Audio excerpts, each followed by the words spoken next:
ఇక్కడ రాష్ట్రాలకు పోకూడదు, ఇక్కడే వాళ్ళకి ఉపాధి కల్పించాలి అంటే వాళ్ళు చెప్పారు మాకుండే దానికి వాళ్ళ క్వాలిఫికేషన్ సరిపోవు అంటే ఆయన ఒకటే చెప్పారు, ఈపీఆర్ ఫౌండేషన్ ద్వారా స్కిల్ డెవలప్మెంట్ సెంటర్ ఒకటి ఏర్పాటు చేస్తాం, మీ వాళ్ళనే వచ్చి ఆ పిల్లలకి ట్రైనింగ్ ఇచ్చి వాళ్ళకి ఉద్యోగ అవకాశాలు కల్పించండి, అది మేము ఉచితంగా ట్రైనింగ్ ఇస్తామని కూడా చెప్పారు ఎంపీ గారు.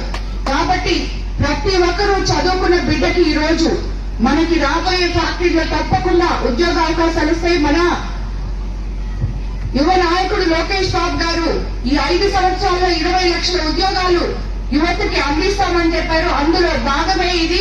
ఈపీసీఎల్ వస్తుంది, అలాగే ఇక్కడ ఫ్యాక్టరీస్ వస్తున్నాయి. మనకి రాబోయే రోజుల్లో షుగర్ ఫ్యాక్టరీ కూడా క్లియర్ అయిపోతుంది. అక్కడున్న ఎంప్లాయీస్ కూడా వాళ్ళకి ఇవ్వాల్సింది ఇచ్చి అక్కడ కూడా మనకి రాబోయే రోజుల్లో తప్పకుండా ఉద్యోగాలు వస్తాయని చెప్పి నేను తెలియజేసుకుంటున్నాను. అదే విధంగా మీకందరికీ తెలుసు, మనం ఎంత గుంతలైన రోడ్లలో తిరుగుతున్నామో ఇప్పటి వరకు. ఈ రోజు చూస్తే కొడవలూరు మండలంలో ఇంకా 1, 2 రోడ్లు తప్పితే మొత్తం రోడ్లన్నీ కంప్లీట్ చేయడం జరిగింది. ఎక్కడ గుంతలు అనేది లేకుండా చేస్తున్నాం. ఆ రోడ్లు కూడా అతి త్వరలో కంప్లీట్ చేస్తాం. అలాగే ఇప్పుడు ఈ ఊరికి వస్తే మనం ఈ రోజు కొత్తగా ముఖ్యమంత్రి చంద్రబాబు నాయుడు గారు వీవర్స్ కోసం మనకి మీకు ఇక్కడ లేకపోవచ్చు, మన కోవూరు కాన్స్టిట్యున్సీలో ఉన్నారు కాబట్టి చెప్తున్నాను, వీవర్స్ కోసం 200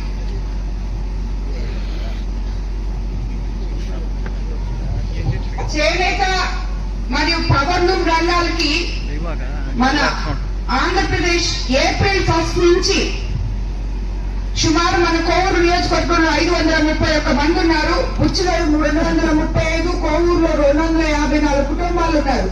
వీళ్ళందరికీ కూడా పవర్ లూమ్స్ కి ఈ పథకం ద్వారా చేనేత కార్మిక కుటుంబాలకు నెలకు 200 యూనిట్ల వరకు పవర్ లూమ్ కి యూనిట్స్ కి అలాగే 500 యూనిట్స్ వరకు ఉచిత విద్యకు అందించబడుతుంది. చేనేత కార్మికులకు ఇది ఎంతో అండగా ఉంటుంది. ఎందుకంటే ఏప్రిల్ 1వ తేదీ నుంచే ఇది అమల్లోకి వస్తుంది. ఇలాంటి పథకాలు చెప్పుకుంటూ పోతే ఇప్పటి వరకు మన ముఖ్యమంత్రి చంద్రబాబు నాయుడు గారు ఎన్నో ఇచ్చారు. తల్లికి వందనం, ఎంతమంది పిల్లలు ఉంటే అంతమంది పిల్లలకి ఇచ్చారు.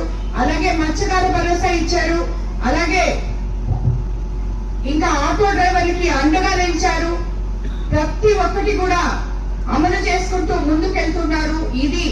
దీనన్నీ చూస్తే మీరు ఇది ప్రజల ప్రభుత్వం, మంచి ప్రభుత్వం అని చెప్పి